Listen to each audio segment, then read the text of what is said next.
परंपरा नाही, हा आहे जीवनाला दिशा देणारा मार्ग. हे केवळ विधी नाहीत, हे आहेत शास्त्राच्या अधिष्ठानावर उभे असलेले संस्कार.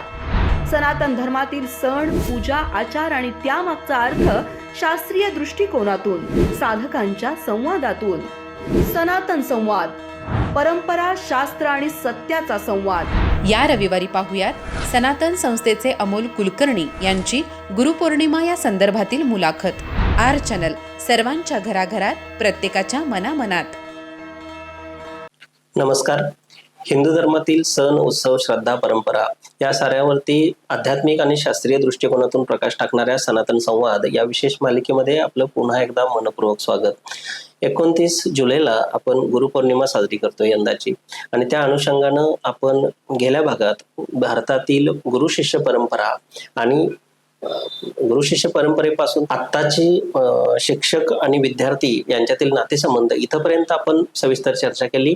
आणि आज आपण गुरुपौर्णिमा आणि त्याचं महत्त्व किंवा ती गुरुपौर्णिमा कशी साजरी करावी या साऱ्या अनुषंगानं चर्चा करणार आहोत. आणि ही चर्चा करण्यासाठी आपल्यासोबत आपल्या स्टुडिओमध्ये सनातन संस्थेचे माननीय अमोल कुलकर्णी सर आलेले आहेत. सर, तुमचं आमच्या स्टुडिओमध्ये मनपूर्वक स्वागत. आपण गेल्या भागापासून गुरु शिष्य परंपरा आणि गुरुपौर्णिमा यावर चर्चा करतोय. आपण गेल्या भागात जाता जाता म्हटलं होतं की गुरुपौर्णिमेचं महत्त्व हे शाळांमध्ये आता सांगितलं गेलं पाहिजे. तर नेमकं ही गुरुपौर्णिमा ही का साजरी केली जाते आणि ती कधी साजरी केली जाते? आर्मीच्या सर्व प्रेक्षकांना माझा नमस्कार. जो प्रश्न तुम्ही विचारलात, गुरुपौर्णिमा का साजरी केली जाते, तर इथे आपण पहिल्यांदा ना गुरु या शब्दाचा अर्थ समजून घेऊया. गुरु म्हणजे काय, तर जीवनातील अज्ञानरूपी अंधकार जो दूर करून ज्ञानरूपी प्रकाशाकडे आपल्याला नेतो, तो म्हणजे गुरु. असा गुरु या शब्दाचा अर्थ आहे. गुरुकृपा ही केवलम शिष्य परम मंगलम असं म्हटलेलं आहे. म्हणजे शिष्याचं कल्याण हे केवळ आणि केवळ गुरुकृपेनेच होते. मग असे जे गुरु आहेत की जे गुरु शिष्याला, साधकाला नेहमी सांभाळतात, त्याचा सांभाळ करतात, त्याच्याकडून साधना करून घेतात, त्याच्या जीवनाचा उद्धार करतात, ईश्वर प्राप्तीचा मार्ग त्याला दाखवतात, तर अशा गुरूंप्रती कृतज्ञता व्यक्त करण्याचा दिवस म्हणजे गुरुपौर्णिमा. गुरुपौर्णिमेचं एक वैशिष्ट्य म्हणजे त्या दिवशी गुरुतत्व अर्थात ईश्वरी तत्व हे इतर दिवसांच्या तुलनेमध्ये 1,000 पटीने अधिक प्रमाणामध्ये कार्यरत असते. आणि म्हणून त्या तत्वाचा लाभ व्हावा यासाठी साधक, शिष्य हे गुरुपौर्णिमेच्या निमित्ताने अधिकाधिक तन मन धनाचा त्याग करतात. आता हा जो गुरुपौर्णिमेचा कार्यक्रम आहे तो कधी केला जातो, तर आषाढ पौर्णिमा. आषाढ पौर्णिमेला गुरुपौर्णिमा साजरी केली जाते. त्यालाच व्यास पौर्णिमा असेही म्हणतात. त्या दिवशी व्यास पूजनही केलं जातं. आता शाळांमध्ये जर मी म्हटलं की आपण की शाळांमध्ये हे सगळं पोचवायला हवंय, तर म्हणजे आपल्या प्रेक्षकांमध्ये निश्चित काही शिक्षक पण ऐकत असतील. माझं त्यांनी माझी नम्र विनंती आहे की आपल्याही शाळांमध्ये अशी आपण छोटी छोटी प्रवचनं ठेवू शकतो की ज्या माध्यमातून आज मुलांच्या मनावरती गुरूंचं महत्व हे अंकित होईल. गुरुपौर्णिमा म्हणजे काय, त्याचं वैशिष्ट्य काय आहे, ती का साजरी करायला पाहिजे हे त्यांच्या लक्षात येईल. आपल्या काही पालक पण आपल्याकडे आहेत, ते पण आता हा कार्यक्रम पाहतायत. आपण सुद्धा आपल्या ठिकाणी आपल्या कॉलनीमध्ये अशी छोटी प्रवचनं जर का आयोजित केली तर या माध्यमातूनच ना आपल्या सर्वांवरच गुरूंचं महत्व, गुरु शिष्य परंपरा म्हणजे काय, गुरुपौर्णिमेचं महत्व, गुरुपौर्णिमा का साजरी करायची हे सगळ्यांचे ते लक्षात येईल आणि त्याचा खऱ्या अर्थाने सगळ्यांनाच लाभ होईल. अच्छा, आता गुरु पौर्णिमा साजरी केली जाते, तर ती कशा पद्धतीने नेमकी साजरी करायला हवी? आता यावर्षी 29 जुलैला गुरुपौर्णिमा आहे. गुरुपौर्णिमे दिवशी काय करतात, तर गुरूंचं जे पूजन आहे ते पाद्यपूजन केलं जातं. गुरुपौर्णिमे दिवशी व्यासपूजन पण केलं जातं. आपल्याकडे असं म्हटलेलं आहे की व्यासोच्छिष्टम जगत सर्वम, म्हणजे जगामधलं जे जे काही सगळं ज्ञान आहे त्या सगळ्या ज्ञानाचा उगम हा आदिऋषी व्यास यांच्यापासूनच झालेला आहे. आणि म्हणून गुरुपौर्णिमेला व्यासांचं देखील आदिगुरु व्यासांचं देखील पूजन केलं जातं. मग गुरुपौर्णिमेला काय करतात तर शिष्य त्यांच्या गुरूंकडे जातात. गुरूंचं म्हणजे मनोभावे त्यांचं गुरूंचं पूजन केलं जातं. जे यथाशक्ती जे शक्य आहे ते गुरूंना दान दिलं जातं. गुरूंची पूजा केली जाते. काही ठिकाणी काय करतात की गुरूंनी देहत्याग केलेला आहे तर अशा ठिकाणी गुरूंच्या प्रतिमेचं पूजन केलं जातं. केळीच्या मखरामध्ये किंवा एखाद्या सुंदर अशा देव्हाऱ्यामध्ये ती गुरूंची प्रतिमा ठेवली जाते आणि मग तिथे गणपती पूजन केलं जातं, गुरुपूजन केलं जातं आणि यथासांग हा सगळा विधिवत हा गुरुपौर्णिमेचा जो उत्सव आहे तर तो उत्सव पार पडला जातो. दक्षिणेमध्ये तिथे व्यासांचं पूजन हे मोठ्या प्रमाणावरती तमिळ भागामध्ये तमिळनाडूमध्ये केलं जातं. अशा तऱ्हेने ह्या दिवशी जे गुरूंकडून प्रक्षिप्त होणारं जे चैतन्य आहे की जे 1 सहस्त्रपटीने अधिक प्रमाणात वाढलेलं असतं तर ते पूजन करून त्या चैतन्याचा अधिकाधिक ग्रहण करण्यासाठी शिष्य आहेत, साधक आहेत, तर ते मनोभावे प्रयत्न करतात. ओके. तर या निमित्त आता मगाशी तुम्ही बोलताना म्हटलात की या दिवशी गुरूंना दान, आता शक्ती दान किंवा त्याग हे केलं जातं. याचं या दिवशी काय विशेष महत्व असतं का? जसं आता मागे म्हटलं की गुरुपौर्णिमेच्या कालावधीमध्ये किंवा त्या दिवशी गुरुतत्व 1000 पटीने अधिक प्रमाणात कार्यरत असतं आणि मग त्या निमित्ताने साधक शिष्य तन मन धन धनाचा जेवढा त्याग अधिक करतील तेवढा त्यांना अधिक प्रमाणामध्ये लाभ होतो. आणि मग ह्या गुरुपौर्णिमेचा लाभ कसा घ्यायचा तर तनाने अधिकाधिक सेवा करायची. म्हणजे मग त्या दिवशी गुरूंचा जो आश्रम आहे त्या गुरूंच्या आश्रमाची झाडलोट करणे, तो स्वच्छ करणे, यामध्ये आपण सहभागी होऊ शकतो. जिथे जिथे गुरुपौर्णिमेचे महोत्सव असतात म्हणजे विविध संप्रदाय आहेत तर ते काय करतात तर गुरुपौर्णिमेचे महोत्सव तिथे साजरे करतात, कार्यक्रम असतात. तर अशा ठिकाणी जाऊन तिथे आपण शारीरिक काही सेवा करू शकतो का, शरीराचा त्याग करू शकतो का, ते आपण पाहायला पाहिजे. तसंच मनाचा त्याग कसा करायचा तर त्या दिवशी अधिकाधिक नामजप करायचा. गुरूंनी सांगितलेला जो नामस्मरण आहे ते जर आपण अधिकाधिक त्या दिवशी केलं तर त्या माध्यमातून आपला मनाचा त्याग होणार आहे. धनाचा त्याग म्हणजे काय तर जे खरे शिष्य साधक असतात त्यांची एक ठाम श्रद्धा असते की जे काही मिळाले ना आपल्याला ते गुरुकृपेनेच मिळालेलं आहे. मग त्यातलाच काही भाग हा गुरूंचरणी अर्पण केला जातो. मग त्याच दिवसाचं महत्व काय आहे जसं मगाशी म्हटलं त्याप्रमाणे की त्याचं आपल्याला अधिक प्रमाणामध्ये त्याचं पुण्य मिळतं ना, अनेक पटीने त्याचं आपल्याला पुण्य मिळतं आणि म्हणून त्या दिवशी अधिकाधिक दान करण्याचं महत्व आहे. आता इथे आपल्या संस्कृती मध्ये आणि काय सांगितलं की दान कसं असायला पाहिजे, सत्पात्र्य दान असायला पाहिजे. सत्पात्र्य दान म्हणजे काय तर जिथे आपण दान करतोय तर त्या पैशांचा विनियोग हा व्यवस्थित होतोय ना, राष्ट्र आणि धर्मकार्यासाठी, धर्म प्रसारासाठी, देवकार्यासाठी त्याचा विनियोग होतोय ना, हे पाहणं पण खूप महत्वाचं असतं. जर सत्पात्र्य दान नसेल ना तर आपण जर दान केलं तर त्याचा देवाणघेवाण हिशोब निर्माण होतो आणि तो फेडण्यासाठी पुन्हा जन्म घ्यावा लागतो. तर मग दान आपल्याला सत्पात्र्य असायला पाहिजे. मग सत्पात्र्य म्हणजे काय तर संतांच्या ठिकाणी आपल्याला दान करायला पाहिजे किंवा जिथे धर्म आणि अध्यात्म प्रसार करणाऱ्या ज्या संघटना आहेत, संस्था आहेत, त्यांच्या ठिकाणी आपण दान करायला पाहिजे. गुरुकार्यासाठी आपण दान करायला पाहिजे. हे जर आपण केलं तर आपल्याला त्यातून आपल्याला लाभही होतो, पुण्यही मिळतं आणि सगळ्यात महत्वाचं काय त्यातून आपली साधना होते. आणि म्हणून या कालावधीमध्ये म्हणजे गुरुपौर्णिमेच्या कालावधीमध्ये गुरुपौर्णिमेच्या निमित्ताने सर्व संप्रदाय, सर्व संघटना हे अधिकाधिक दान करायला सांगतात. त्याचं कारण हे आहे. अच्छा. गुरुपौर्णिमेच्या निमित्तानं आपण बघतोय की सर्वसामान्य लोक अनेक ठिकाणी खास करून दर्शनासाठी जातात. म्हणजे दत्तगुरूंच्या दर्शनाला असेल, स्वामी समर्थांच्या दर्शनाला असेल किंवा अजून कुठे त्यांचे भक्तिभाव जिथं असतात तिथे. मग त्याच दिवशी ही अशा पद्धतीनं दर्शनाला जाणं किंवा ते कशा पद्धतीनं दर्शनाचा ते लाभ घ्यावा, त्यांना नेमकं काय सांगाल की तिथं कशा पद्धतीने याचा लाभ घेता येईल? आता इथे एक लक्षात काय घ्यायचं ना की आपण जेव्हा श्री गुरूंच्या दर्शनाला जातो किंवा काही जण संतांच्या तिथं दर्शनाला जातात, समाधीच्या दर्शनाला जातात.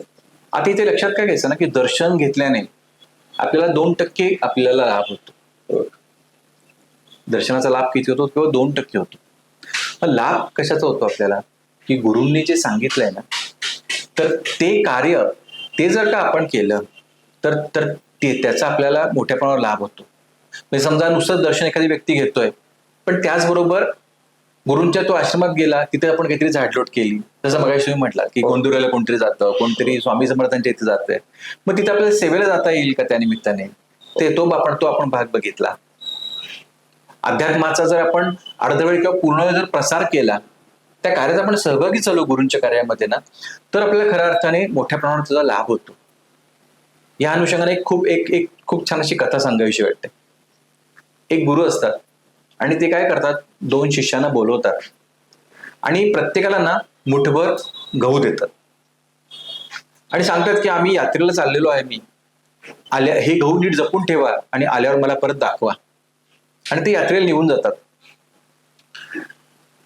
एक शिष्य काय करतो की ते जे गहू आहेत तर ते एका स्टीलच्या याच्या डब्यामध्ये व्यवस्थित झाकून ठेवतो, जेणेकरून त्याला कुठलीही कीड लागणार नाही.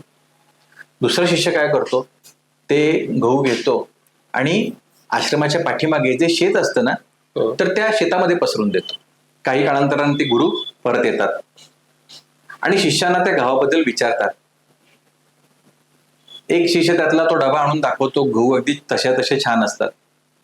गुरु दुसऱ्या शिष्याला विचारतात, तर दुसरा शिष्य हा गुरूंना आपल्या सोबत येण्याची विनंती करतो आणि तो जेव्हा गुरूंना घेऊन जातो, ते गुरु विचारतात कुठे गहू आहेत, तर तो शिष्य दाखवतो, तर एक सुंदर असं तिथे शेत डवरलेलं असतं पूर्ण गव्हाने आणि सगळ्या गव्हाचे सुंदर असं शेत तिथं आलेलं असतं. गुरूंना अत्यानंद होतो.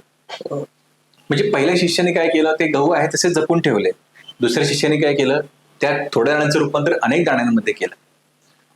मग हे इथे फार महत्वाचं आहे की आपण गुरु दर्शनाला नुसतं जाण्यापेक्षा गुरूंचं कार्य आहे ते जर समाजामध्ये पसरवलं तर आपल्याला अधिकाधिक गुरुकृपा होणार आहे. मग गुरूंचं कार्य म्हणजे काय? धर्म प्रसाराचं, अध्यात्म प्रसाराचं. प्रत्येक संतांनी गुरूंनी काय केलंय? धर्माचा प्रसारच केलाय ना. त्यामध्ये आपण जर सहभागी झालो तर आपल्याला गुरुकृपा होईल आणि त्यासाठी आपण प्रत्येकाने निश्चय करणं आवश्यक आहे. अच्छा, मग तुम्ही बोलताना म्हटलात की गुरुपौर्णिमेच्या निमित्ताने विविध संप्रदाय विविध ठिकाणी गुरुपौर्णिमेचं आयोजन करतात. आता आपण सनातन संस्थेचं काम गेली कित्येक वर्षापासून करत आहात. सनातन संस्था ही वेगवेगळ्या ठिकाणी हे गुरुपौर्णिमेच्या निमित्तानं हे कार्यक्रमाचं आयोजन करते. मग यंदाचा हा गुरुपौर्णिमेचा कार्यक्रम नेमका कशा पद्धतीनं सनातन संस्थेच्याकडून आयोजित करण्यात आला आणि तो कुठं असणार? मला इथे सांगायला अगदी अत्यानंद होतो की यावर्षी भारतभरामध्ये 150हून अधिक ठिकाणी गुरुपौर्णिमा महोत्सवाचं आयोजन सनातन संस्थेच्या वतीने करण्यात आलेलं आहे. कोल्हापूर जिल्ह्याचा विचार केला तर गडिंग्लज येथे विनायक प्लाझा येथे या गुरुपौर्णिमेच्या महोत्सवाचं आयोजन करण्यात आलेलं आहे आणि कोल्हापूर शहर येथे राम गणेश गडकरी सभागृह पेटाळा मैदान येथे या महोत्सवाचं आयोजन करण्यात आलेलं आहे. 29 तारखेला सायंकाळी 5:30 वाजता हा कार्यक्रम सुरू होणार आहे. आता या कार्यक्रमामध्ये काय काय असणार आहे? जसं इतर ठिकाणी करतात तसं गुरुपूजन हे त्या दिवशी होणारच आहे, पण त्याचबरोबर त्या ठिकाणी आपल्याला जे हिंदुत्वनिष्ठ वक्ते असतील त्या वक्त्यांचं आपलं मार्गदर्शन होणार आहे.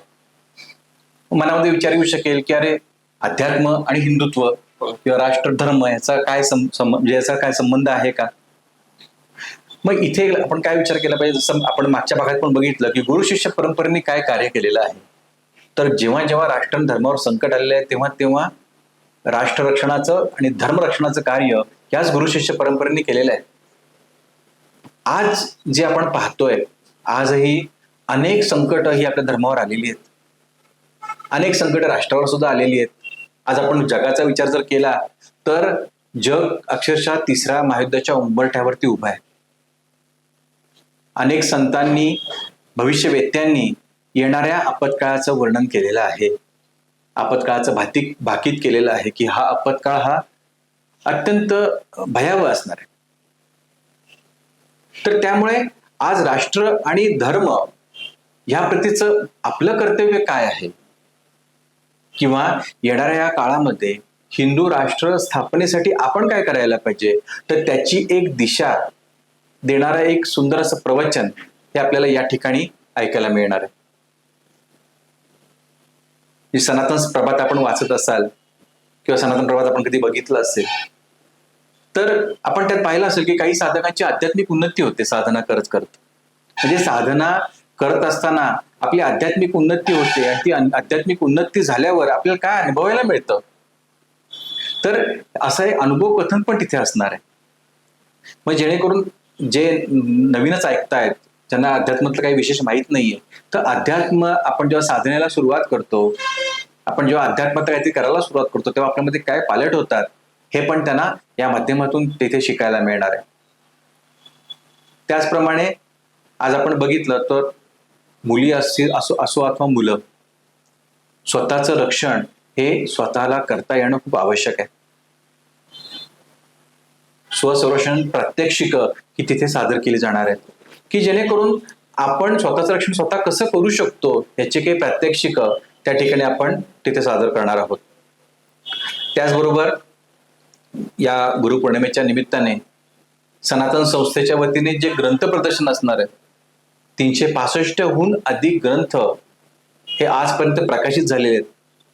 तर ह्या प्रकाशित झालेल्या ह्या ग्रंथाचं तिथे एक प्रदर्शन असणार आहे की ज्यामध्ये अध्यात्मशास्त्र आहे, ज्यामध्ये धर्म आहे, ज्यामध्ये राष्ट्ररक्षण आहे, ज्यामध्ये आचार धर्म आहे, ज्यामध्ये आयुर्वेद आहे, अशा विविध विषयांवरचे ग्रंथ तिथे आपल्याला पाहायला मिळणार आहेत.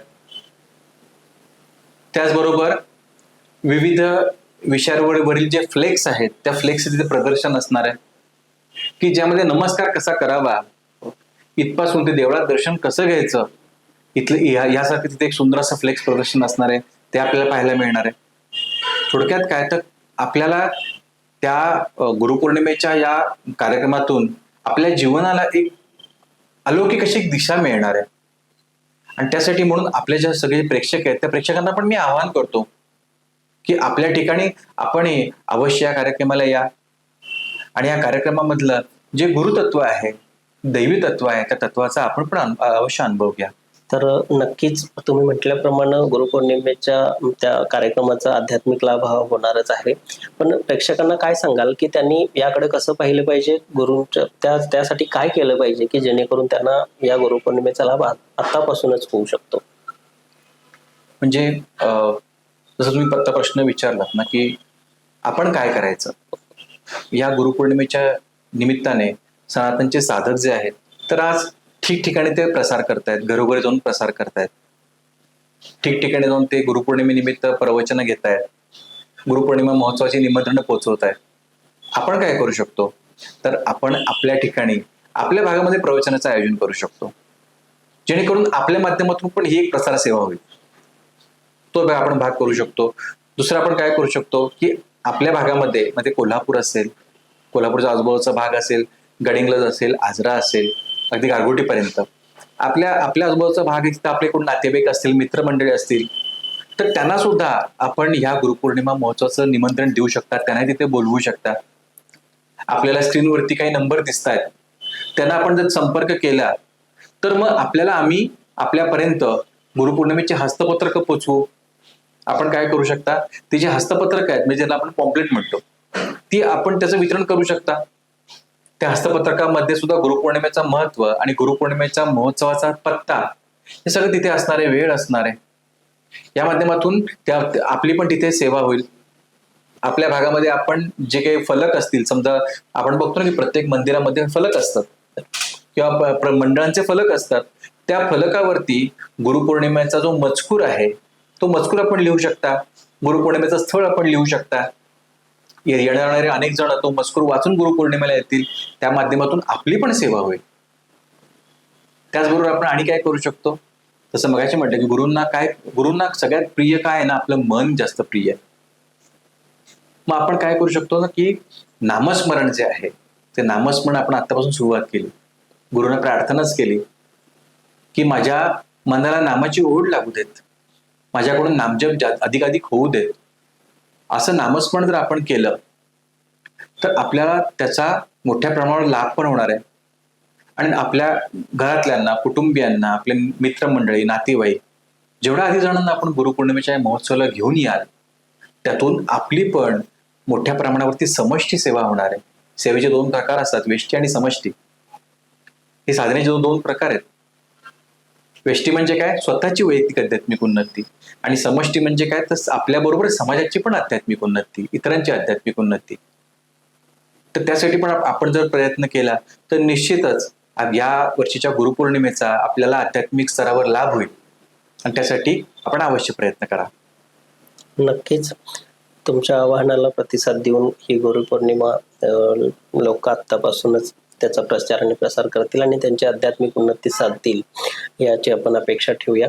आपण या गुरुपौर्णिमेच्या निमित्ताने भारतातील गुरु शिष्य परंपरा ते आताची नेमकी ही गुरुपौर्णिमा नेमकी का साजरी केली जाते इथंपर्यंतचा आपण सारा प्रवास आपण उलगडून प्रेक्षकांना दाखवलेला आहे. आपण इथं आलात आणि या गुरुपौर्णिमेच्या निमित्ताने आमच्या स्टुडिओमध्ये आमच्याशी छान आपला वार्तालाप झाला याबद्दल आपले मनपूर्वक आभार. धन्यवाद. धन्यवाद. आर न्यूजच्या सर्व प्रेक्षकांना पुन्हा एकदा गुरुपौर्णिमेच्या खूप खूप शुभेच्छा.